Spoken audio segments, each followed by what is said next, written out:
क्या आप जानते हो कि आप ही अपने जीवन की सबसे बड़ी कामयाबी की चाबी हो? जी हां। कई लोग ये कहते हैं कि बिना दुनिया की मदद के हम कभी कामयाब नहीं बन सकते। एक बात याद रखना, आप अगर कामयाब बनते हो तो सिर्फ और सिर्फ अपने लक्ष्य के प्रति आपकी लगन, अपनी मेहनत, अपने गुरु और अपने ईश्वर के ऊपर भरोसे से, विश्वास से और अथक मेहनत से बनते हैं। इसीलिए कहा जाता है कि अपने जीवन की सबसे बड़ी कामयाबी की चाबी तो आपकी है।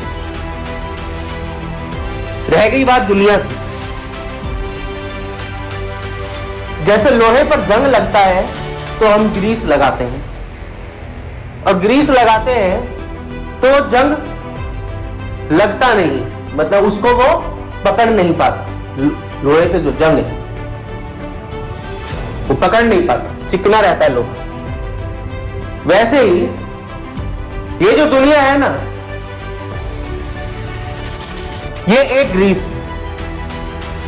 ये वो ग्रीस है जो आपको, यानी कामयाबी की सबसे बड़ी चाबी को मांझने का काम करती है। आपको क्या लगता है कि नेगेटिव का असर सिर्फ नेगेटिव ही आता है? नहीं, देखने का नजरिया ही तो फर्क है बस। किसी भी बात को कहने के दो तरीके होते हैं, और दोनों ही डिपेंड होते हैं आपके देखने के नजरिए पर, आपकी निगाहों पर। कैसे? तो ऐसे एक उदाहरण से समझो। दो दोस्त थे, एक जगह टूर पर जा रहे थे, और जिस हाईवे पर थे उस पर बस एक ही रेस्टोरेंट था, और उस पर ही उनको रुककर खाना पड़ा। एक दोस्त ने उसमें अच्छाइयां देखी तो एक दोस्त ने बुराइयां। बुराई वाले ने खाना क्या बोला? खाना तो जो था सो था, ठीक है, लेकिन जब हम इस होटल में आए ना भाई, पानी भी हमें मांग के पीना पड़ा। और थोड़ा सा आगे चले जाते, इस हाईवे को क्रॉस करते थे ना, तो 20 होटल थे, और होटल में जाओ तो पानी की बोतल, पानी का ग्लास या पानी का जग या पानी का ग्लास आपके लिए सबसे पहले आता है। वो अपने आप आता है, यहां तो कह के मांगना पड़ा। बोला भाई, जिसने वहां सुंदरता देखी, अच्छाई देखी, उसने जवाब दिया कि पिछले 2.5 घंटे से हम लोग भूखे थे, हमारे पास कुछ खाने को नहीं था। खाने को मिला? खाने को मिला? तूने तो यहां की बुराइयां देखी, तूने एकमात्र अच्छाई नहीं देखी कि खाने को तो मिला। बस ऐसे ही हम लोग, जो कि कामयाबी के शिखर को पाने की बजाय लोगों को गिराने पे ज्यादा फोकस करते हैं, यानी ग्रीस पर ज्यादा फोकस करते हैं, वही गड़बड़ करते हैं।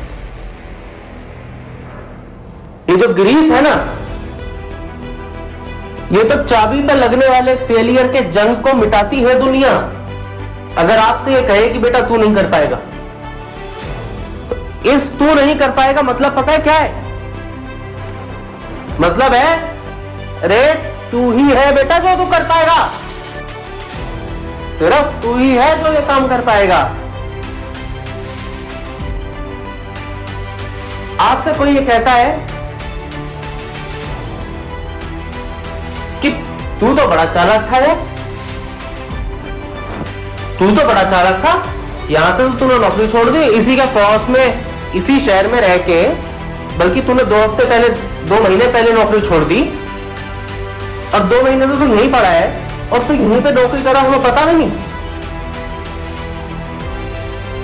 तूने ये भी सीख लिया? तू तो बड़ा चालू था। इस लाइन का मतलब पता है क्या है? इस लाइन का मतलब है कि बेटा तुझसे अक्लमंद कोई नहीं है, कि तुझसे अक्लमंद कोई नहीं है कि तू 2 महीने तो यहां रुका या रुकी, लेकिन एक दिन भी तूने अपना व्यर्थ नहीं जाने दिया, बेकार नहीं होने दिया। तुझसे बड़ा अक्लमंद कोई नहीं है, इस लाइन का सीधा सीधा मीनिंग है।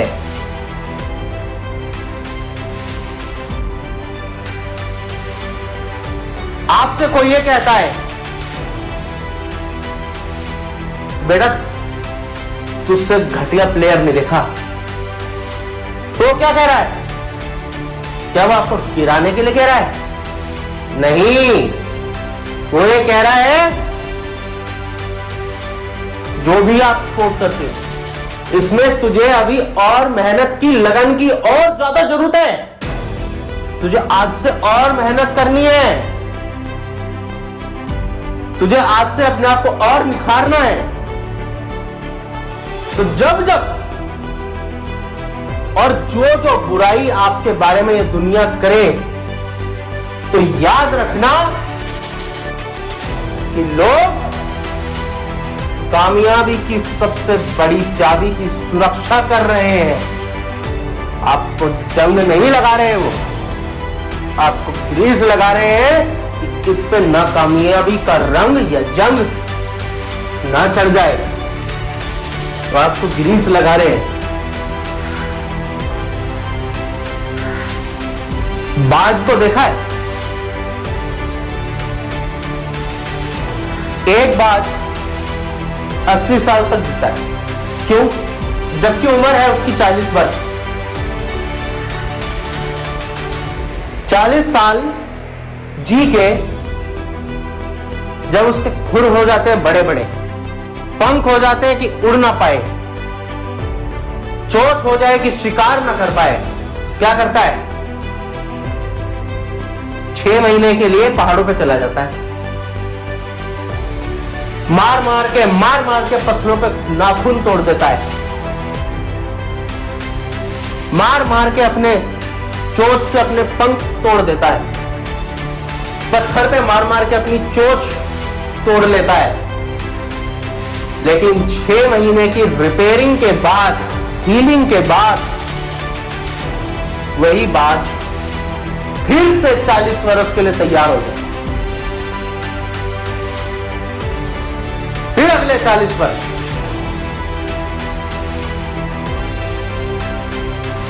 क्या उसे परीक्षा नहीं देनी पड़ी? क्या उसे दुख दर्द नहीं सहने पड़े? उसे भी सहने पड़े। इस जीवन में जब भी कामयाब जो भी हुआ, चाहे वो आदमी हो चाहे जानवर, बिना मुश्किलों के होता नहीं। जब बाज भी इस लायक हो जाता है कि इतने बड़े बड़े खुर, जब वो ये डिसीजन लेता है, उससे पहले उसके सिर पे मौत का कई बार खतरा मंडरा चुका होता है, तब वो ये डिसीजन लेता है कि बेटा बाज चल पहाड़ों में, फिर से बता तू कौन है। जब उसकी श्रेणी के लोग जब उस पे ग्रीस लगा देते हैं, उसे चोट पहुंचा के उस पे बातों की बरसात तो नहीं कर सकते जानवर, लेकिन एक दूसरे को नुकसान पहुंचाकर एक दूसरे को कामयाब बनना सिखाते हैं।